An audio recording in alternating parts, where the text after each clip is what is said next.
So just want to welcome everybody to Conduit 2021. Uh, Everything's a little different this year, as you can see. We're virtual, and also we're having an unconference this year, which I'll talk about a little bit later. There we go. And this is me. I'm Jen Heller Meservy, stc-pmc president. Sure you're all familiar with stc-pmc, but just in case, we're going to talk about that a little bit later too. Just one thing real quick. We want to thank all of our sponsors today, who are Drexel, Synchrosoft, the makers of Oxygen XML Editor, Sonos, XML Press, and TechSmith. And also make sure you follow us on social media and tag anything that you post today about Conduit with hashtag Conduit21. Got somebody in the waiting room here. Here we go. Okay. All right, so what's an unconference if you're not familiar with it? The way it works is you basically decide what's going to be presented and discussed today. You pick the topics for the presentations and discussions. What we're going to have you do is, after I introduce our keynote speaker, Felice, and she gives her speech, we're going to have a short break. And during that break, you'll be able to vote on a list of topics and pick your top 3 that you're most interested in. And the top 3 that get the most votes are the ones that are going to be assigned to breakout rooms. And you have the option to join whichever breakout room you like once I open them. We'll be there for about 45 minutes, and either you'll be hearing a presentation or you'll be joining in a discussion about a specific topic. And then after that, we'll take another break, and then we'll do it all again. Here's the schedule, so you can see it all lined up here. Right now we're in the opening announcements, and then we'll have our keynote, break, session, break, session, break, and then we'll have our closing announcements and our fun door prizes. Okay, so now without further ado, I'm going to introduce our keynote speaker, Felice Banner. She's a learning experience designer, content strategist, and founder of Felice Banner Consulting LLC. Her website is right there if you want to check it out. And she's also an STC fellow. So just give me 1 minute to make you a host.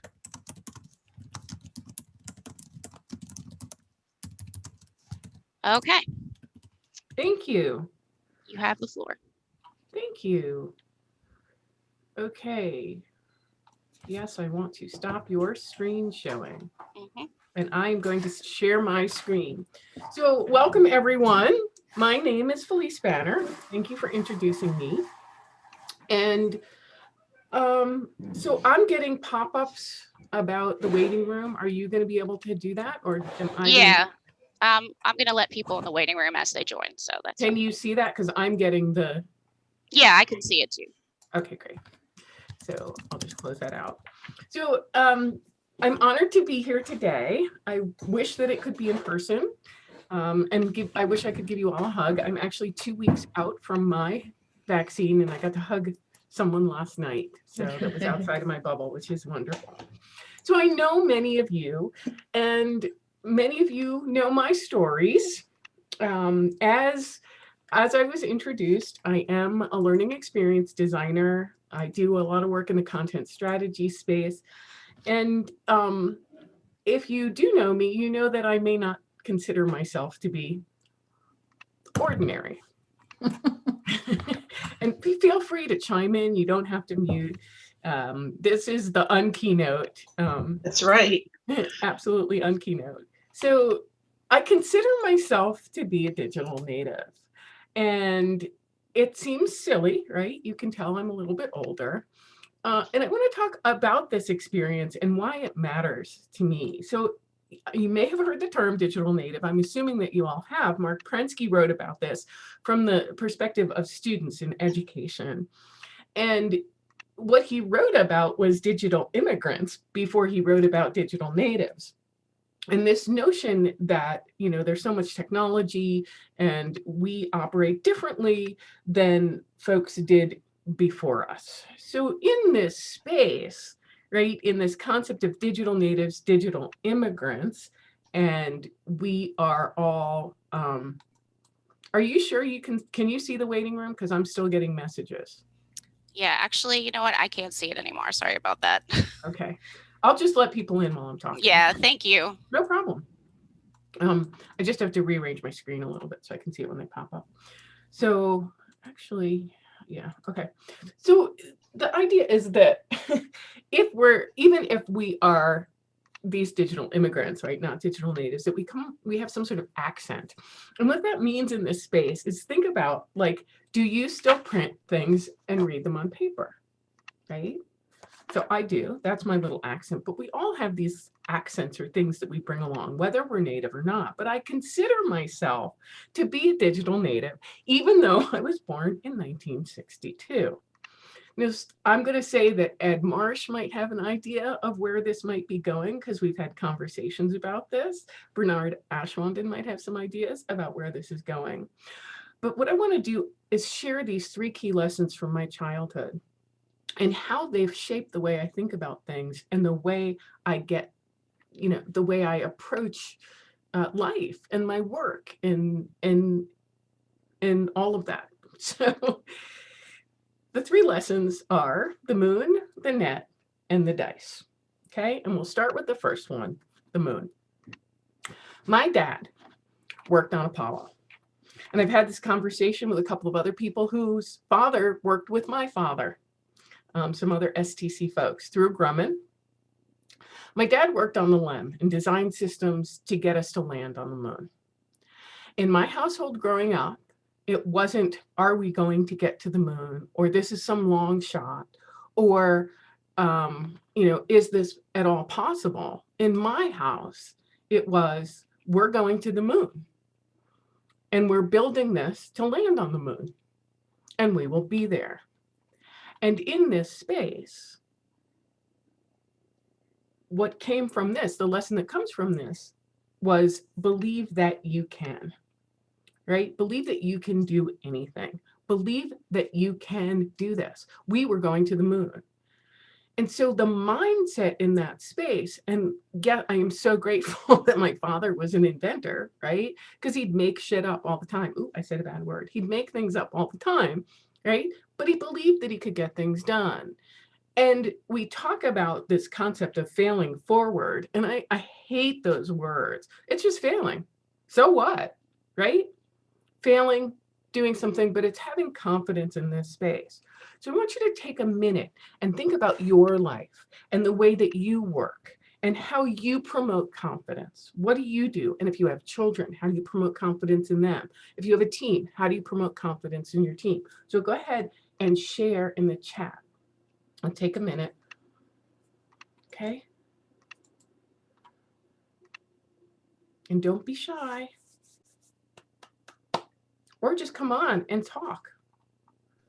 Can you repeat the question? How might you promote confidence?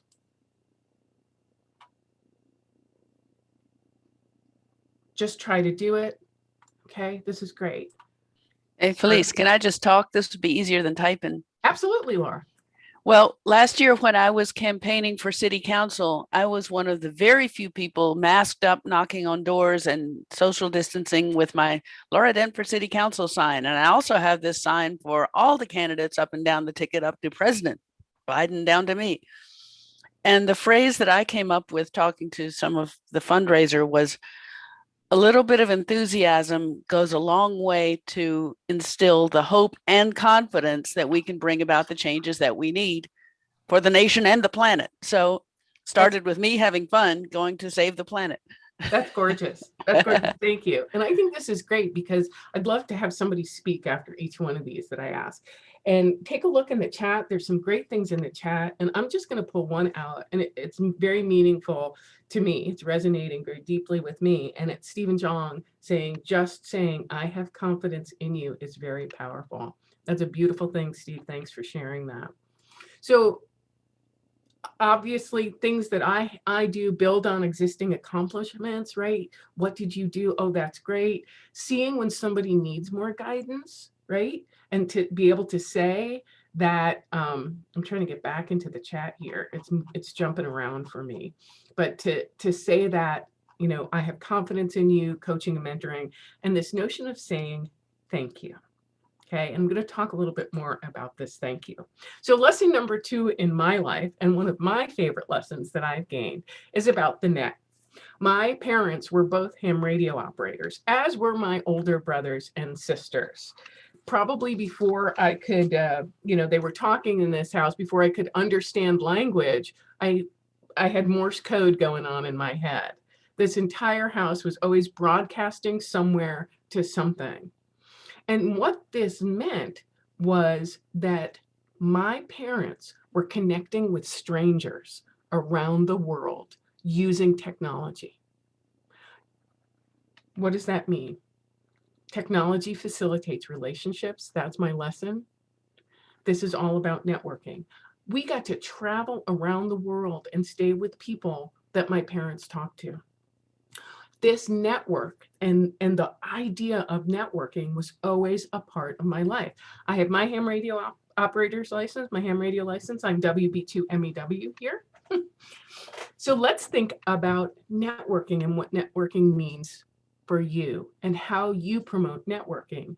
Now, this is great because I expected to come on this morning and know maybe 2 or 3 people in attendance, and then, you know, see all these new people and say, oh, it's great to meet you. And, you know, now we can grow our network. So for those of you that don't know me, welcome to my network, right? And for those of you that are here and meeting other people, meeting new people, right? Let's grow this network together. It's one of the, you know, most important things about STC. Some of my deepest friendships come from STC, and I have moved in, you know, and grown as a professional because of the networking I've done through this organization. So thanks for sharing, Louis, that the book about networking. That's gorgeous. So how do you promote networking? And who wants to come on and talk? Whoever wants to come on and talk, unmute and just come right on. Let's get somebody. Don't be shy. It's usually me. I would agree with a lot of what you've said, especially not only professionally has STC helped me and helped facilitate things that would help me with my career, which is part of the reason I think my first conference was Conduit way back in 2013. So that's where my start gate, and then I went into bigger things. But there's been a lot of personal friendships that have developed from this as well. And we're very lucky that the STC is a very open-minded group, to say the least. I mean, everybody's very welcoming. I always felt like I'm in my clan. You know, people understand not only my techno language that I speak and the sort of things that go on professionally, but we can relate to each other on other levels as well. So that's something that I've found to be really, really helpful and giving me confidence, bringing it back to that, to do what I want to be able to do and know that, no, I'm not an idiot, you know, as much as they might say it at my particular job of the week. You know, I do know what I'm talking about. I'll crowdsource with almost anybody who's on this list, who's even attending here, and say, okay, am I out of my mind? Is this the way I should be doing it? Or is there another way to do it? And more times than not, I've been validated for what I know. So that's one of the things I find very helpful with networking. It's not just STC people, it could be TechCom people who are outside of STC as well. And in other spaces, right? Yeah. And absolutely. And take a look at what Jessica just did in the chat, right? Let's connect. Here's a link, connect. And it's technology enables that networking. So just my thing, set an example, encourage collaboration, integrate activities to build connection, which is what we're doing here today, which I really like this. One thing we need to remember is that the fourth number item here that I have is incentives. And incentives don't always mean money, right? It's what is the value of making these connections. And, you know, I go back to this notion of the net and ham radio, and there are contests, right? And in these contests, you're trying to make as many connections as you can from as many places as you can, right? And there are rewards for these contests, right? And so how might we translate that in? I love you folks. Keep sharing those LinkedIn links in the chat. So lesson number 3 from my childhood is the dice. And I think there's a couple people here who know about this. I'm very proud of this. But when I was young, we did not use dice in our board games. My father instead built a random number generator that went from 1 to 12. Actually, went from 2 to 12. And you held down a button. And when you lifted up your finger, it was a long cardboard box and it had lights in different colors down 2 to 12. And when you lifted up your finger, it stopped. Oh, we got somebody in the waiting room. Sorry. It stopped at that number and that was your roll. Right? And so people thought it might be a little weird when they came and played games at the house. But the lesson here is that the logical tool is not always the right choice. Now, how many of you have ever used your shoe to hammer a nail into the wall? Right? Many, many, many, many times. And very often we're given these tools that we need to use, and they aren't necessarily the right choice. And it's okay to do what? To improvise, right? And so I've talked about improvisation at STC events before, but I want to touch on it again. And it's not just about comedy. Improv is not just about comedy. And they talk about these 4 C's of improvisation: creativity, critical thinking, collaboration, and communication. That's what it is in this space. And I'll share a couple more slides. It's the concept of creating a coherent story. I love the show Whose Line Is It Anyway? I love improv, going to live improv and seeing how people are making connections. I've been to the Second City Business workshop where you go with a work team and you do their exercises. And it really is the book. I've noted the book down there. Do it, improvise, less push, more pause, better results. It's a great book. And I'm going to jump ahead and go ahead and type in the chat how we might promote improvisation. But there's this older article. It's from 2015, and I have it printed out here. It's 3 improv exercises that can change the way your team works. And it's a great, it's in the Harvard Business Review. I have the link here. I grabbed it so I could put it here. And yes, and absolutely, Lou. But there's something in here, 2 things that are in here that really always, every time I pull this article up, always take care of your partner. Always take care of the people in your group. And the exercise, that's the thank you exercise, is 2 people engage in a conversation about anything, but have to begin every sentence with the word thank you. And I'm going to ask that you try to integrate that into this whole day, right? What does it mean to say thank you in this space as you're getting ideas from each other? And the line that I have it in here: everything your colleagues offer is a gift about which you should feel grateful. And this is why what Steve said earlier really resonates with me. It's what are you giving to each other? These are all gifts in this space. And I think that we're real lucky to have today. I'm watching the chat here, but I think we're really lucky today to be able to have these gifts to offer one another.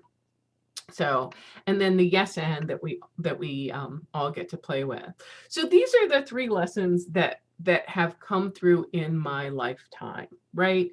How confidence coming from that notion that we're going to land on the moon, networking because technology enables these networks, and being able to improvise.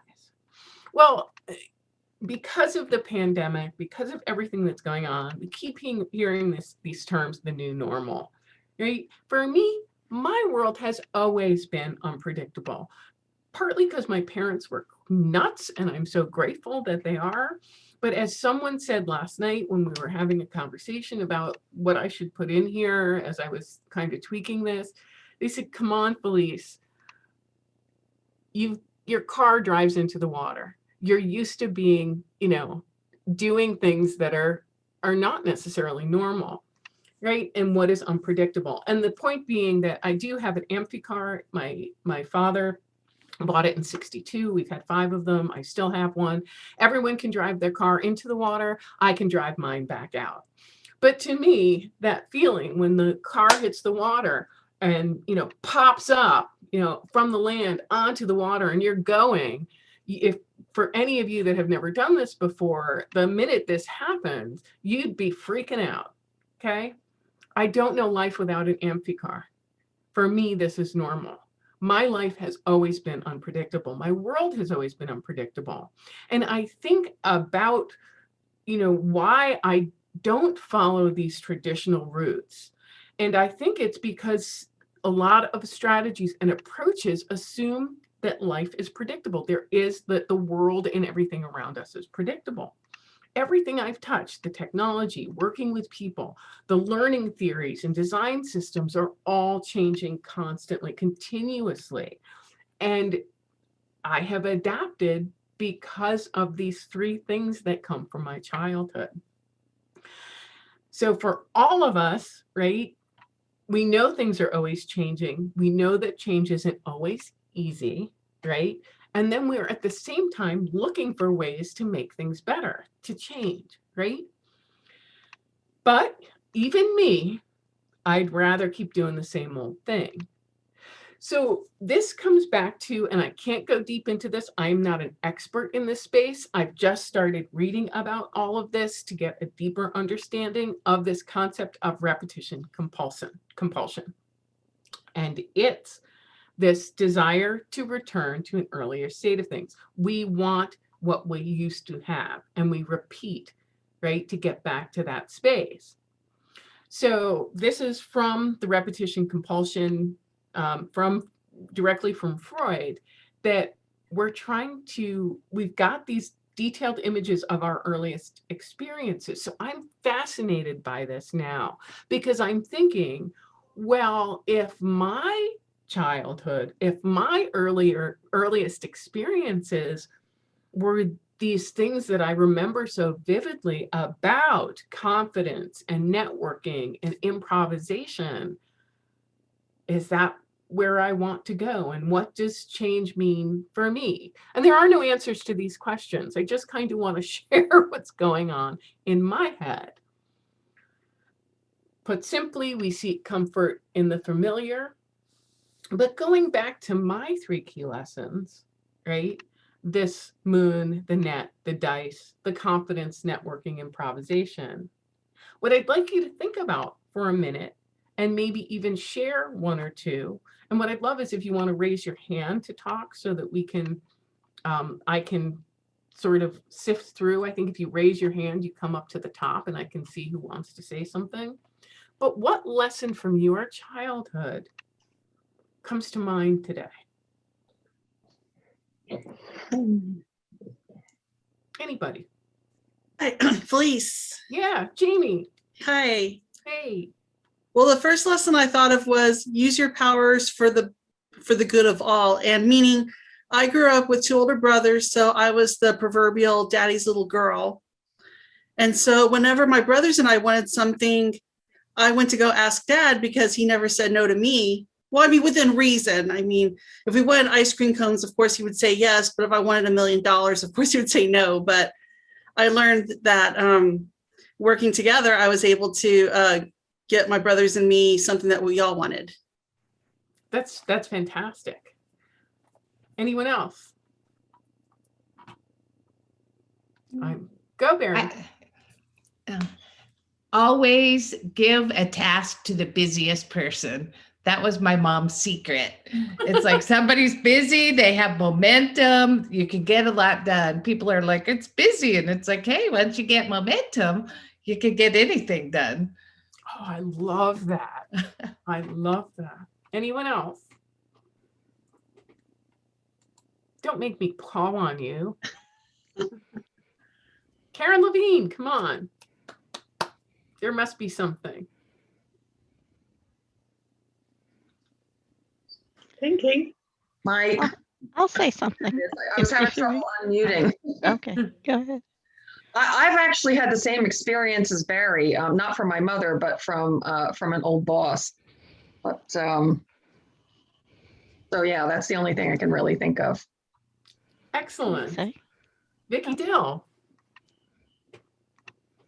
lesson from your childhood? I'm sure there's a lot. So I was just thinking about that. I moved a lot. My dad was not military, but he was in technology, and so we moved a lot. And I learned to make friends and also I learned to be very close to my family, because sometimes my sister was my only friend until school started, and then once school started, I learned basically to make friends and reach out to people and ask them questions, tell them about myself and stuff like that. So that was a good lesson. Hated it at the time, by the way. And I used to get very depressed in the summer because we'd move in the summer and I didn't know anybody. But I think as an adult, I look back on that and that was a really good thing that my parents did for me. Wow. Hey, Bernard, go ahead. Well, I can share just a lesson from childhood that's career related. If you can all see me, I've been fussing with my lighting. It doesn't seem, I've got so many bright lights in my face and I still look dark in the camera. But Hi, Jessica. Hey, how are you? Hey. My dad was an English teacher, so he was correcting my grammar from, I don't know, probably when I was mumbling. So what I got from my dad was I absorbed grammar by osmosis, which is why I never studied English because I hated it. And I got it in my house. And but one of the things I learned was not to correct people. I know that people come to the tech writer but I shy away from it. I don't do it because I hated it growing up. I just absolutely hated it. There was a reason I didn't go into English in college. And so I don't know. I think that helps people on the team come to me or feel more comfortable with me and inspires confidence that they won't get criticized for what they say. Because I think one of the reasons we struggle with confidence, or at least I did, was it made it hard for me to communicate because I was always so worried about being correct. Mm-hmm. And one of the greatest oddities and ironies, I think this is irony, in our profession is that the correctness actually gets in the way, and sometimes the incorrect way to say it is the way you have to say it because it's the only way that makes sense. That's beautiful. Like I gave up ending on a preposition or that rule when I had to document accounting software. It's debit from and credit to. I'm going to end the sentence on a to and a from. There's just no other way to say it coherently. So I don't know. That was a lesson I learned. So I don't really have to learn the grammar, but I also learned how to conduct myself a little bit better, which I think has helped on the team. That makes sense. That's beautiful. Thank you for sharing. Carolyn and then Roger. Okay. I don't know if my video is on. I'm in the car as a passenger. It is. Okay. Okay. So when I was younger, I was the oldest of 4, but then we had 2 foster babies for all of my high school years. So my youngest sister was born when I was in 10th grade, and I already had a 5-year-old brother. And then we had 2 newborns that we took care of for 2 years. And then we decided, right before that, my parents decided to move to Germany for a year. Anyway, what I want to say is I was very irritated for a long time about the burdens that I had as the oldest kid. I was, 15 years older than my youngest sibling, and I guess about 16 years older than the babies. But that was what has made me able to take charge, to do hard things.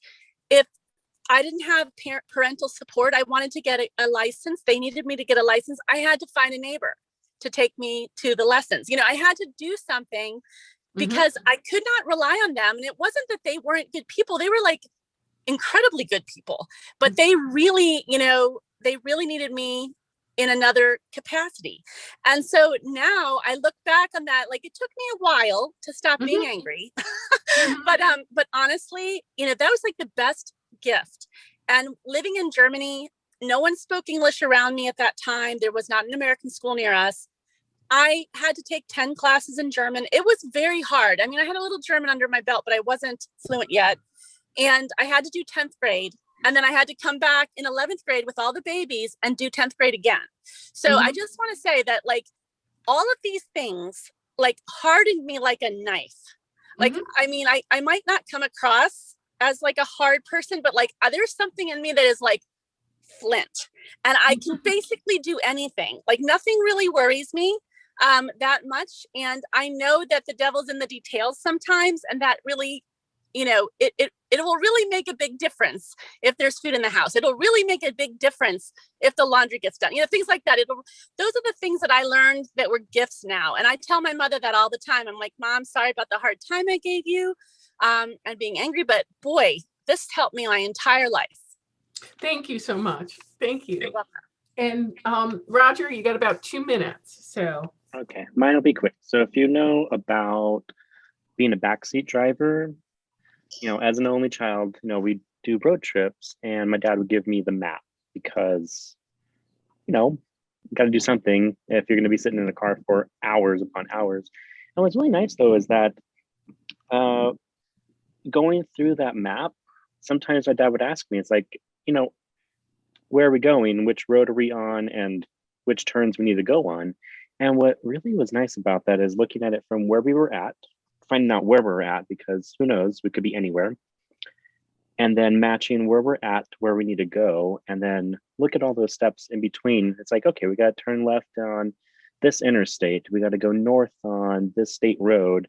And then we got to turn at this city. And it's really nice though, because it was a good sort of path of reading instructions and looking at it as we can go almost anywhere. We just have to find that map. And sometimes there is no map, and we had to just go with whatever we had as a gut feeling. And well, I'm still here, so yeah. thank you. That's beautiful, Roger. Thanks so much. And it's great to see you. So I want to say just one thing, Roger. please do. I think, and to everybody, I think it's a terrible thing now that we have GPS and everybody's got that system on their phone, or even the car itself is telling you where to go, because that was excellent training that we had as children to be the navigator. So it's not just excellent training. We can go on. You and I should like do it, that separate conversation on this. But if you know about when the Rand McNally atlases were first created, his wife had the camera, and they would take photos of the place where you would turn left. And they made these decisions about which photos to take so that you could see these spaces and know where to be and when to turn and all this stuff. And those are the pieces that I miss the most, is these connections between turn left at the lamppost, right? And for people to come to our house, it's the White House with the blue shutters. Nobody had turquoise blue shutters, you know, in the 70s, and they're not even turquoise. They were like flaming blue, right? If there is such a thing as flaming blue. You know, White House with blue shutters, not the address, never the address. Gosh, thanks for bringing that up. So thank you everybody for sharing in this unconference space where I'm just starting to get really interested in this connection between what Freud talks about with you know, us not wanting to change and holding on to the things we had from our childhood, and realizing the things that I have from my childhood make it easy for me to accept change, right? So thanks for indulging me in this type of conversation.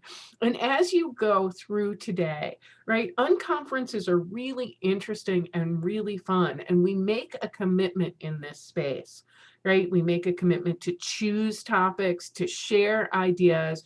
Every voice is welcome. And one of the things, you know, I go to I still go, but virtually a ton of conferences, right? On the road, different types of learning experiences here and there. And it's, you know, it may be that something sparks your interest and what do you do?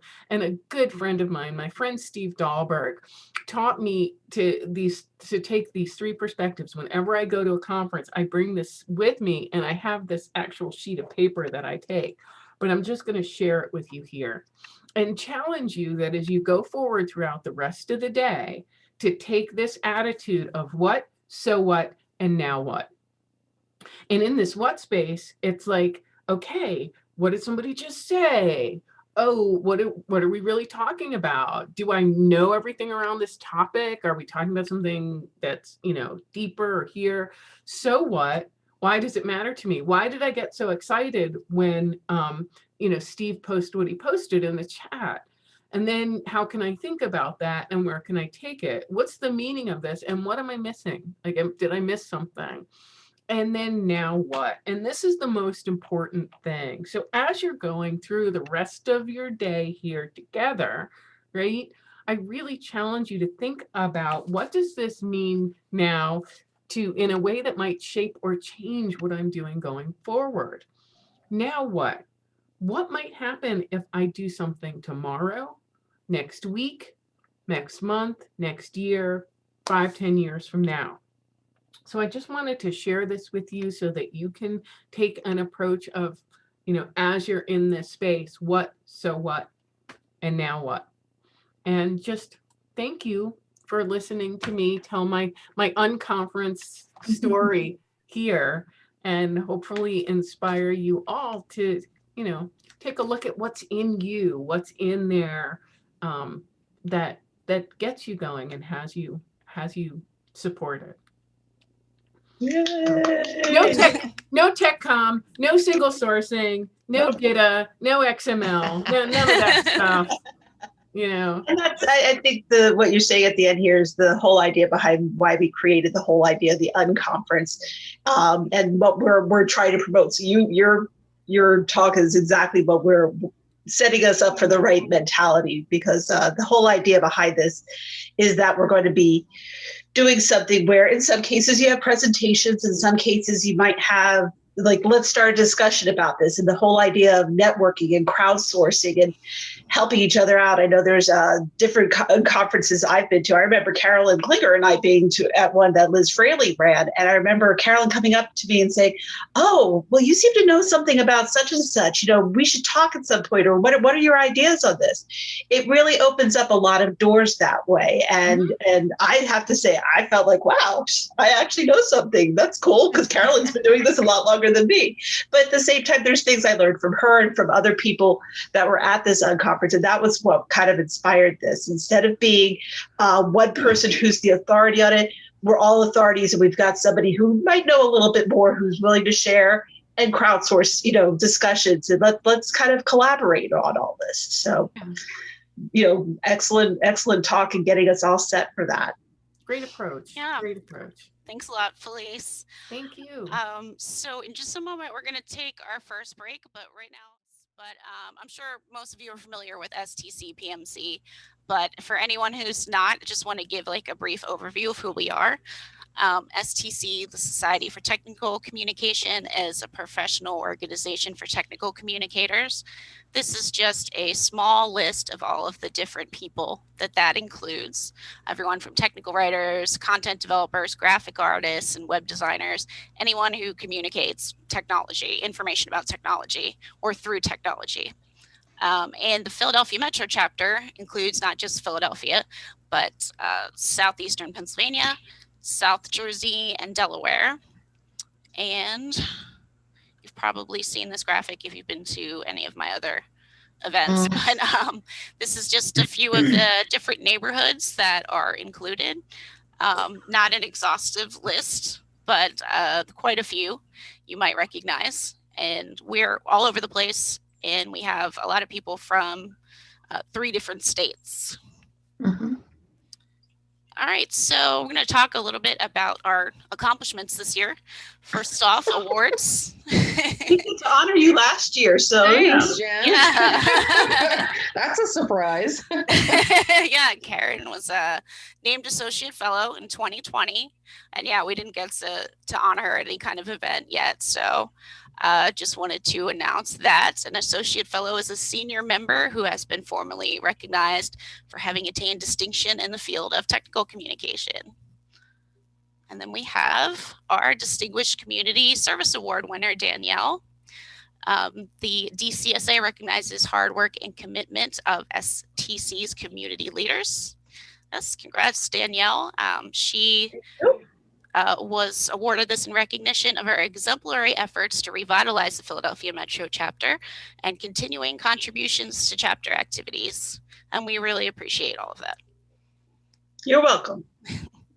Oh, Ed Marsh says he's also Associate Fellow Class of 2020. Sorry about that, Ed. Well, he's not a member of our chapter, but congratulations.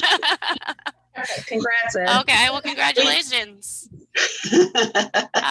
So we made a gold community this year. Liz Fraley is also, by the way. Oh, Yeah. well, We're congrats, talking Liz. about Philly people here. Okay? Yeah, but she's on a call, right? Yeah. This is We're what? honorary Philly people. Congratulations to Yeah. all our Yes. associate honorary fellows. And in Great Ed's job, defense, everybody. frankly, New York has not been too active lately, from what I can see. But that's another topic. Yes, Yeah. that's, yeah. We got to Yes, move on. I wasn't going to say anything, but since we're mentioning all the other people. Why do you think I'm here? That's right. It's here to Well, I represent. hope it's because Thank you you like for coming. us. Yeah. I think Anne Marie and I have kind of off and on been with New York too. So Yeah, and we But but definitely our need hearts to have belong to Philly. So we need at least 2 bald men at every conference. that's right. All right, so we got the Gold Community Award this year for dedication to nurturing the professional growth of technical communication professionals, especially through our Getting Started in TechCom webinar, which we have a recording of on our YouTube channel if you haven't seen it yet. That was a really fun discussion. And we also got the Pace Setter Award for innovative actions to reorganize the community's leadership structure, dedication to providing member value and STC community sustainability, and for exploring alternative leadership models for the future. If you didn't know, we reorganized our admin council this year. We got rid of a few officers so that we just have president and treasurer. And well, we had a treasurer for a little while. And we have an admin council that's made up of committees that focus on different areas, communication, membership, and programs. So they all work together instead of just one person being in charge of it. And it makes it a lot easier for everybody. And it's worked out pretty well. So far, so good. Yeah. And then we just want to give a shout out here to some of our members who volunteer at the society level. You'll probably recognize a lot of the names on here. We have a large number of people who help out in the CAC, the board. Tim is the secretary, the website review task force. What else? Oh, the J.R. Gould Award Recognition Committee and the Scholarship Committee and the DCSA Committee and Education Committee. So there's a lot. Yeah. We've got our fingers on, we've got our fingers on the pulse of what's going on. You know, Philly represents for sure. You guys are doing good stuff. And also just want to talk real quick about our mentor program. We could use some more mentors. So if anyone is interested and is a member of the chapter, let us know. We had a couple of students who were interested in the mentorship program this year. And there's more information at our website at stc-pmc.org/mentor-program. All right. We will also be looking for volunteers for our 2021 admin council, running for president or treasurer, or volunteering to be a director who is a member of the admin council in two of the committees. So if anyone's interested, feel free to email me at president@stc-pmc.org. Thank you very much. And thanks to everybody for coming. That's it. Bye. That's Bye. it. Thanks for Thank you. Thank you, everybody. That was fun. Awesome. Bye. Thanks Bye, again. everyone. Bye-bye, everybody. Bye-bye. Bye. Have a great day. Thanks so much.